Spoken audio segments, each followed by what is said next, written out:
방향 지시등은 킨 것 같은데 네, 아직 그게 아주 빛이 세지 않은 거군요. 엑셀을 밟아야 되는데요. 네. 엑셀은 결국 돈이다. 그쵸. 네. 네, 안녕하세요. 여긴 제로에너지바입니다. 네, 요새 이제 뭐 에너지 전환, 이게 중요하다라는 말도 이제 조금 민망할 정도로 이제 도도한 흐름이 됐는데요. 이 흐름의 맥을 좀 짚어보면 탈탄소화가 있을 거고요. 또 디지털화, 그리고 또 분산화, 뭐 이런 것들이 이제 좀 주요 키워드가 될 것 같습니다. 요 세 가지 이 바퀴가 잘 굴러가도록 하는 분산에너지 활성화 특별법이라고 하는 게 지난 14일부터 이제 시행이 됐는데요. 그래서 오늘은 이 법을 내가 사실상 업어 키웠다라고 하는 분 모시고 같이 이야기를 나눠볼까 합니다. 네, 안녕하세요. 네, 안녕하세요. 네, 사단법인 넥스트 대표 김승환입니다. 반갑습니다. 분산에너지 이 법은 내가 낳았다, 뭐 내가 키웠다, 뭐 이런 말씀 제가 몇 번 들었거든요. 약간 이제 왜곡이 좀 있는 것 같은데요. 네. 실제로 직접 PPA 관련된 법은 제가 만들었거든요. 네. 뭐 그린피스의 보고서를 토대로 나온 내용을 가지고 의원실에 협력해서 실제 조항을 제가 디자인을 했었는데 분산법은 사실은 되게 많은 분들이 참여해서 만든 법이고요. 네. 저도 참여했던 여러 명의 전문가 중 하나라고 볼 수가 있고 네.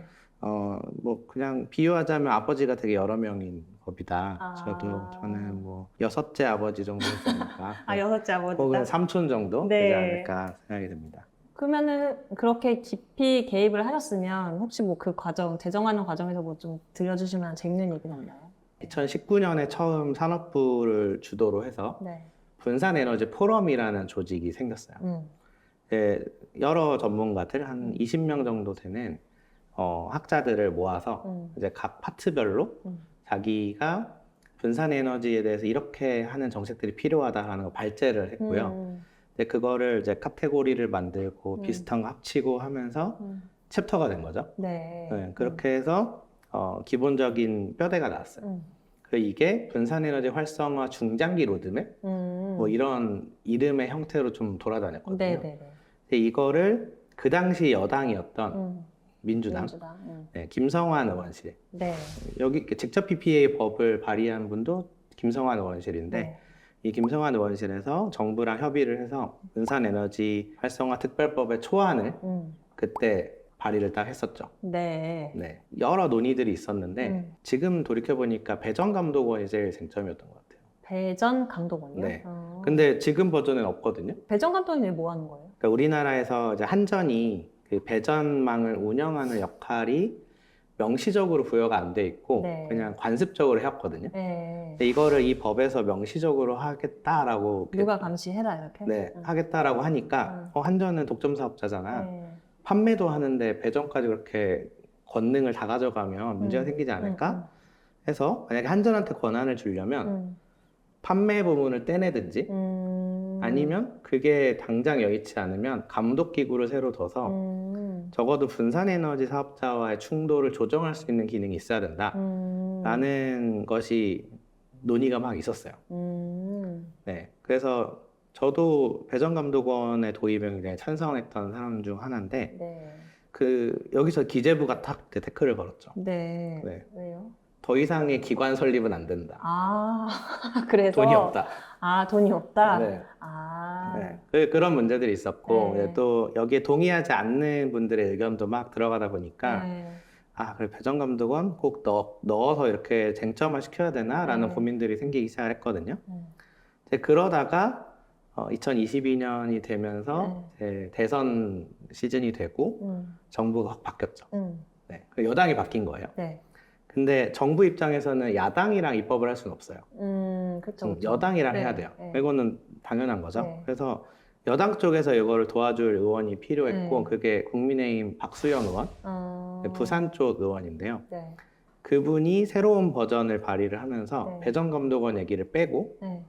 쟁점이 될 만한 것들을 조금 톤 다운을 시키고 마지막에 지역차등 요금제 항목을 넣으면서 아, 그게 원래는 없었어요, 없었어요. 그러면? 사실 이게 지역차등 요금제가 좀 원래 논의 과정에서는 나왔는데 네. 너무 뜨거운 감자인 거예요. 네. 다 다시 얘기하겠지만 부산 지역이라서 넣으셨나 보다. 그렇죠. 네. 그게 아마 지역구에 그 네. 니즈가 있으셨을 텐데 네. 주로 이제 발전소가 많은 지역의 의원님들은 지역 차등 요금제를 여야 상관없이 찬성을 합니다. 그쵸, 네. 그리고 수도권 지역의 의원님들은 여야 상관없이 반대를 해요.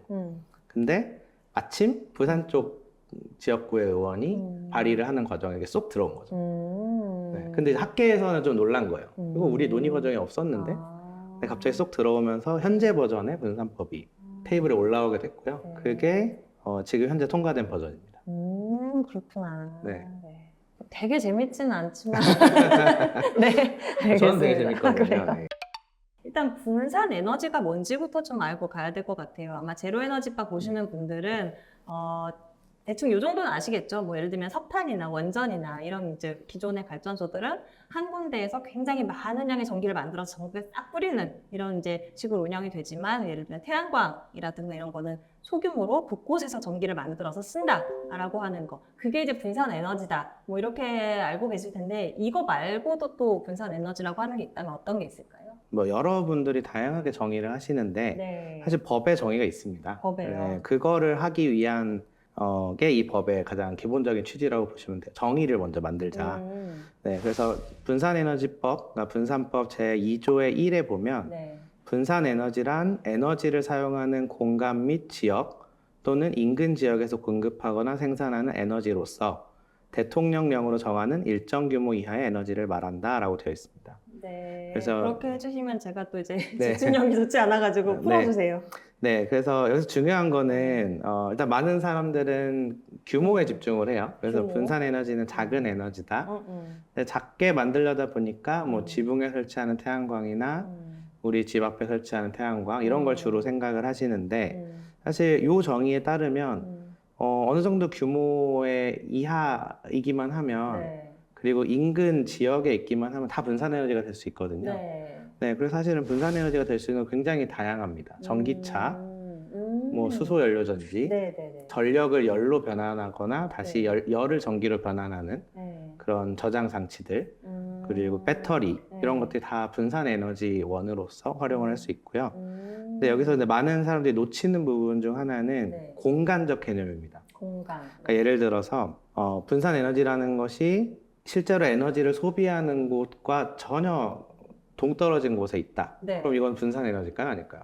소비하는 것과 떨어져 있으면 분산 에너지가 아닐 것 같아요. 네, 이 정의에 따르면 그거는 분산 에너지로 보지 않습니다. 네. 근데 많은 분들이 작은 것만 분산 에너지다라고 생각하니까 이 개념을 충분하게 활용을 못하는 것 같은데요. 이게 왜 중요하냐면 근데 작은 건데 소비지가 떨어져 있는 게 뭐가 있어요? 다 붙어 있잖아요, 작은 거는. 예를 들어 네. 호남에 몰려있는 태양광 그런 발전소들은 거. 국가 전체적으로 보면은 소비지하고 되게 멀리 떨어져 있는 거죠. 네, 근데 이런 규모만 작은 에너지들이 유발하는 문제들이 있거든요. 네. 결국에는 규모가 적어도 그 공간에 아주 많은 조그만 것들이 모여 있으면 전력을 생산해서 어딘가 보내야 되잖아요. 네. 그러면 송전선로를 더 지어야 됩니다. 근데 애초에 분산법의 그 제정 취지가 송변전 설비의 건설을 최소화하면서도 에너지를 공급할 수 있는 체계를 만들자였거든요. 그렇기 때문에 소비지와 전혀 무관하게 위치를 하고 있는 네. 작은 규모의 에너지를 다 분산 에너지라고 볼 수는 없다. 이게 이 법에서 전제하고 있는 가장 기본적인 철학입니다. 소비지와 가까운 작은 작은 규모의 규모의 에너지라는 네. 거죠. 네. 그러면 이 작다는 게 뭐 기준이 있는 거예요? 네, 그래서 그 기준을 대통령령으로 네. 40메가와트 이하로 설정을 하고 있고요. 40메가와트면 대충 어느 정도라고 할까요? 40메가와트도 굉장히 큽니다. 네. 사실은 서울대 전체 캠퍼스에 네. 태양광을 다 깔아도 네. 40메가와트가 안 되거든요. 아, 그래요? 네. 그럼 말씀하신 것처럼 호남에 깔려있는 그 많은 태양광 이런 것들은 분산 에너지가 아닌 거네요? 이 법의 취지에 따르면 사실 분산 에너지라고 보기 어려운 거죠. 그냥 재생 에너지인 거죠. 그래요? 네. 근데 호남에서도 네. 소비지에 인접한 그 태양광 발전원들이 있을 거예요. 네. 걔네들은 분산 에너지인 거고. 근데 그 호남 지역의 소비를 가뿐히 뛰어넘는 규모의 태양광들은 분산 에너지가 아닌 거죠. 가까워야 되는 건 알겠어요. 이제 그 뭐 송전망이나 이런 건설 비용을 좀 줄이는 의미가 있으니까 왜 작아야 되는 건 왜 작아야 되는 거예요? 이게 한 번에 너무 큰 걸 건설하면 네. 그 큰 거를 수용하기 위한 그 안전과 전기적인 기준이 있거든요. 네. 그러면 변전소가 지어져야 돼요. 아. 근데 작은 거를 만들 때는 그 기준이 좀 완화되기 때문에 사실은 그래서 너무 큰 걸 짓지 말라라는 개념도 이미 포함이 작은 되어 걸 가까이서 많이 네. 지어라. 그래서 사실은 네. 이 분산법에서 그 강조하는 가장 중요한 포인트는 자기가 만들어서 자기가 소비해라라는 개념에 훨씬 더 가깝습니다. 네. 근데 이제 현실적으로 네. 워낙 우리나라는 도시화가 되어 있고 산업단지도 많다 보니까 완전한 분산 에너지 기반의 시스템으로 100% 가는 건 어려운데 네. 최대한 노력해보자라는 개념을 담고 있다고 보시면 될 것 같아요. 네. 그러면은 이 법의 취지는 분산 에너지를 많이 만들어서 그러니까 이게 꼭 에너지 전환을 뭐 잘하자 이거 취지는 꼭 아닌 거네요. 그거는 이제 네. 원 오브 댐처럼 들리는데. 그렇죠. 그거는 네. 이 분산법 자체만으로는 네. 에너지 전환도 당연히 간접적인 목표이긴 하지만 네. 그 에너지 전환의 과정에서 일어나는 부작용을 최소화해보자라는 거예요. 예를 들어 똑같이 100의 에너지를 건설을 할 때 네. 대형화된 에너지를 건설하는 방법이 있고 또 태양광도 특정 작은 지역에 큰 거를 몇 개 건설하는 방법이 있고 전국에 1kW씩 굉장히 작은 거를 막 흩뿌려서 건설하는 방식이 있을 텐데 네. 우리는 지금까지는 계속 큰 걸 건설하는 방향으로 만들어 왔거든요. 네. 그러다 보니까 계속 송전선로가 필요하고 근데 송전선로가 안 지어지니까 제때 연결이 안 되고 이런 문제를 좀 탈피해 보고자 네. 최대한 수요가 있는 데서 먼저 네. 개발을 해보자. 그럼 똑같이 100을 건설해도 순서가 좀 바뀌는 거죠. 우선순위, 뭐 지역별 순서, 개통 접속 순서들이 바뀌면서 그 같은 양의 에너지를 공급을 할 때 더 네. 빨리 할 수 있지 않을까? 네. 더 적은 송전선로를 투자를 할 수 있지 않을까? 이런 생각을 하게 되는 겁니다. 그럼 이거는 예를 들어서 뭐 재생에너지가 많은 나라들은 이미 비슷한 취지의 법이 있을 것 같고 그러면 우리가 이제 흔히 아는 프랑스라든가 핀란드 같이 원전 많이 쓰고 수력 발전 많이 쓰고 이런 나라들은 그런 나라들도 이런 분산 에너지나 이런 거 관련된 법이나 제도가 있나요? 근데 제가 알기로 네. 분산 에너지라는 개념을 법으로 제정해서 네. 추진하는 데는 없거든요. 아, 그래요? 네, 되게 우리나라에서 네.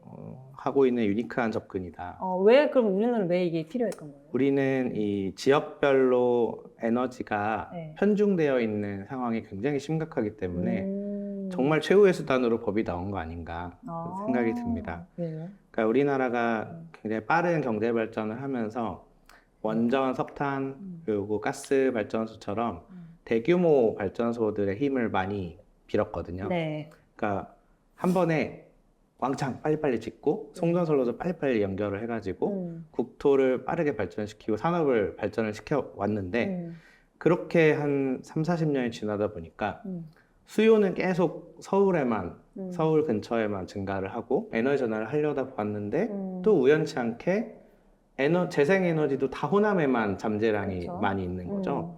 그럼 이 상태로 가면은 망이 없어서 재생에너지를 공급을 못하는 상황이 돼버리니까 네. 이거 이대로 두면 안 되는 거 아니야? 라는 고민들을 하게 된 거고 한 2019년 정도부터 네. 정부에서도 본격 이 고민을 하기 시작을 했었습니다.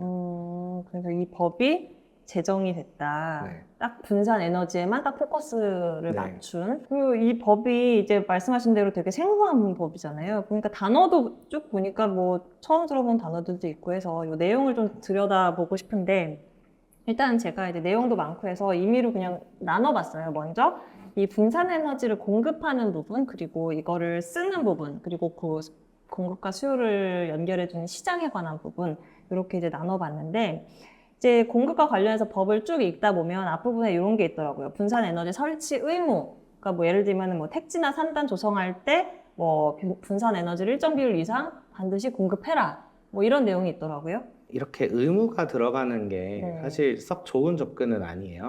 왜냐하면 자연스럽게 시장에 의해서 자발적으로 그 마켓 플레이어들이 그렇게 행동을 하면 제일 베스트인데 이게 하도 안 하니까 이런 법에서 의무를 넣은 겁니다. 그래서 뭐 예를 들어 신규 택지지구를 개발을 하거나 네. 신규 산업단지를 개발을 할 때 이 법에서 규정을 하는 거는 연간 전력 사용량이 20만 메가와트가 넘을 것 같은 네. 사이트들은 네.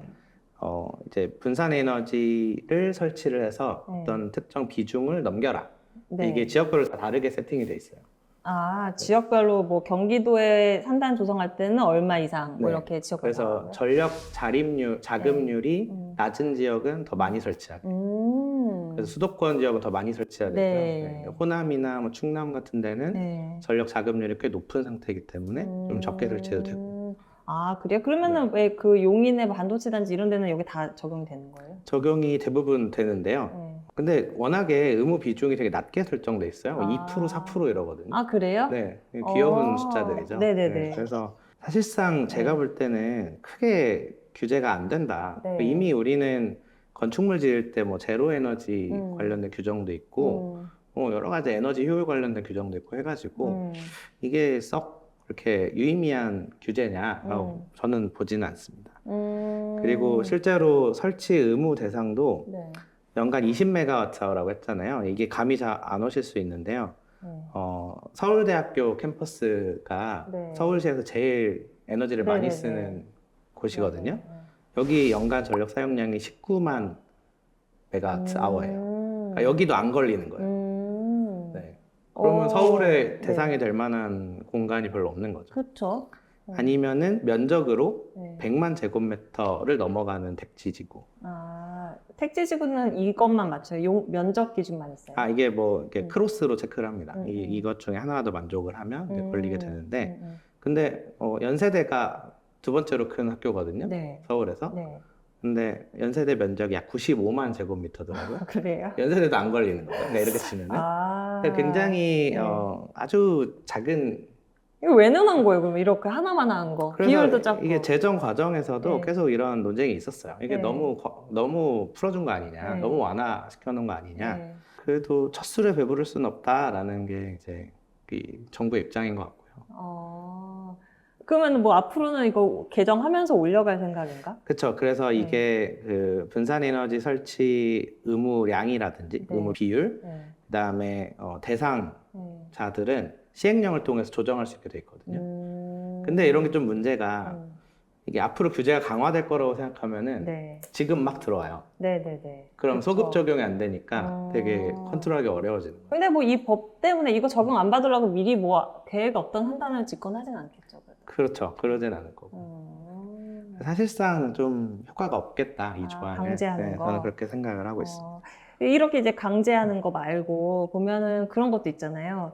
뭐지? 분산에너지 특화 지역? 이런 거 이제 이거는 지자체가 저 해주세요 해가지고 손들어갖고 하는 거잖아요. 네네. 이거 뭐 기사 찾아보면 뭐 이거를 지정받기 위해서 뭐 무슨 지자체에서 젠걸음을 하고 있다 막 이런 기사들이 많던데 네네. 이건 어때요? 이거는 좀 의미가 있나요? 모든 지자체들이 다 젠걸음을 하고 있어서 문제인데요. 이게 의무도 있고 네. 당근도 주겠다는 건데요. 그래서 지자체 스스로 네. 분산에너지 계획을 잘 수립을 하고 한전 중심의 전력 생태계가 아닌 새로운 생태계를 디자인을 해서 계획을 제출을 하면 특화 지역으로 지정을 잘 해줄게. 그리고 예산도 줄게 하는 거예요. 근데 예산은 한정적이잖아요, 항상. 네. 근데 모든 지자체가 젠걸음을 해서 손을 들면 네. 결국에는 나눠 먹기가 되겠죠. 네. 그러다 보면은 약간 택도 없는 예산만 할당이 되는 그런 문제들이 발생을 할 거고, 그러면 그냥 흔히 있던 R&D와 크게 다르지 않을 거다 하고 보는 시선도 좀 있습니다. 그러니까 충분한 예산 투입 없이 지자체가 새로운 걸 할 수 있을까? 그러면 여기 이렇게 특화 지역에 지정되려면 요건이 있을 거 아니에요? 뭐 어떤 지역이 여기 지정될 수 있는 거예요? 그거는 아직 정확히 나온 건 없습니다. 그냥 이제 사업계획서를 제출하고 네. 심사를 받아서 뭐 예를 들면 하는 자기네 예를 들면 뭐 충남이라면 충남도에서 쓰는 전력의 몇 %를 네. 뭐 분산에너지로 공급하겠다 뭐 이런 조건이 아직은 안 나왔어요. 그런 정량적인 조건이라기보다는 정성적으로 각 지역의 정체성을 고려해서 네. 특색 있는 사업 전략을 만들어 오면 분산에너지 반영하겠다. 관련된 예를 들어 산단이 많은 지역은 네. 산단형 뭐 특화 지역, 도시 지역은 도시명 특화 지역 뭐 이런 식으로. 농촌은 농촌형 네, 뭐 이런 뭔가. 식으로. 근데 우리나라가 네. 그렇게 특색 있는 데가 별로 없어요. 다 네. 비슷해요, 생각들이. 네. 네, 그래서 잘 될까? 이런 좀 더 시니컬한 생각을 하기도 합니다. 지금 공급 쪽에서 그렇게 의무 조항을 해서 하는 거랑 지금 그 각 지자체에서 먼저 손들어서 하는 특화 지역 이렇게 네. 두 가지가 있다는데 두 가지 다 되게 부정적이시네요. 잘 안 될 것 같다. 네. 제가 부정적인 네. 이유는 네. 이 법에 네. 예산과 재정 투입에 관련된 조항들이 굉장히 약해요. 그것 때문에 그래요. 근데 뭐를 한다고 했을 때 예산을 지원하고 하는 부분이 약하다. 네, 아, 그러니까 명시적으로 네. 저 전폭적인 지원을 할게 라는 게 음. 별로 안 드러나 있고 그냥 딱 한 줄 있어요. 지원을 할 수 있다. 안 할 수도 있다는 거거든요. 아. 네, 그리고 얼마를 하겠다는 것도 없고 네. 뭐 미국 같은 경우에는 IRA 같은 법에서는 청정 에너지에 이제 파격적인 세제 혜택을 주거든요. 근데 네. 우리는 이 법에서는 그걸 못 건드리는 거예요. 아. 그거는 조세특례 제한법을 개정을 해야지만 아, 지원을 그래요? 할 수 있기 때문에 그러니까 이게 우리나라 법 체계의 문제이기도 한데요. 네, 그러니까 이거 안에서 할 수 있는 게 굉장히 제한적이었다. 그래서 기재부나 네. 그런 세법상의 어떤 서포트가 없이는 이것만 가지고는 잘 동작하기에는 어렵고 그래도 이 법의 의미가 있는 것은 앞으로 30년이 갈 새로운 체계를 만든 거다 라고 생각하시는 게 좀 더 나아요. 이거가 한 큐에 모든 문제를 풀 거다가 아니라 네, 새로운 프레임워크가 나온 것이다 라고 생각하는 게 좋습니다. 하긴 이렇게 해서 이걸로 여기에 뭔가 돈을 밀어주고 몰아주고 싶어도 기재부에서 노 하면 또 안 될 수도 있는 거네요. 그렇죠. 그리고 결국 기재부의 우선순위는 네. 에너지뿐만 아니라 모든 전국의 사업들과 정책들 중에 쭉 순위를 매겨서 중요한 데부터 예산 투입을 하잖아요. 네. 그러면 결국에는 이 분산 에너지 이슈, 에너지 전환 이슈가 기재부한테도 가장 탑에 있어야 예산들이 전폭적으로 지원이 되고 실질적인 네. 변화를 일으키는 건데 네. 쉽지는 않아 보입니다. 현재까지로는. 기재부에서 이 법을 알긴 할까요? 결국에는 이 재생에너지들이 작은 재생에너지들이 수요가 많은 지역으로 옮겨가려면 그 지금까지 왜 안 갔는지를 생각을 해봐야 되거든요. 그렇죠. 네. 그러니까 왜 안 간 이유는 되게 심플합니다. 수도권 지역은 땅값이 비싸고 그렇죠. 사람이 많으니까 민원이 많고 그러니까 사람이 별로 없고 땅값이 싼 호남 지역으로 다 몰려가 있는 거죠. 일사량이 더 좋기도 하고 네, 그리고 반대로 수요지는 왜 다 수도권에 있을까? 그거는 수도권에 있어야 비즈니스가 되는 거, 인력을 구할 수 있고 네, 그렇죠. 또 부동산 가치가 있으니까 거기다 투자를 하는 거거든요. 그럼 이거를 인위적으로 위치를 바꿔서 다 지역별로 밸런스를 맞춰주려면 굉장히 센 가격 시그널이 가야 돼요. 그쵸, 네. 네. 호남에 있으면은 거의 돈을 못 벌게 해야 되고 재생에너지가 수도권으로 들어오면은 그 땅값을 다 상쇄할 정도로 굉장히 파격적인 돈을 벌어야 되거든요. 수요 같은 경우에 반대로 호남에 가면 굉장히 저렴해서 너무 쉽게 갈 수 있어야 되고 이렇게 돼야 되는데 그러려면은 어마어마한 시그널들이 가야 되는데 그쵸. 그리고 이거는 지금 있는 파일을 재분배하는 것과 동시에 옆에서 계속 재정 투입을 해줘야 되거든요. 근데 정작 중요한 재정 투입 부분이 약간 아직은 약하다라는 네네. 말씀이시죠. 네. 재정 방향지시는 킨 것 같은데 네, 아직 그게 아주 빛이 세지 않은 거군요. 엑셀을 밟아야 되는데요. 네. 엑셀은 결국 돈이다. 네. 이게 우리 이주원 수석님 나왔던 편에서도 비슷한 네. 얘기 한 것 같아요. 탄소 중립 결국에 중요한 건 예산이다. 네. 그쵸. 네. 알겠습니다.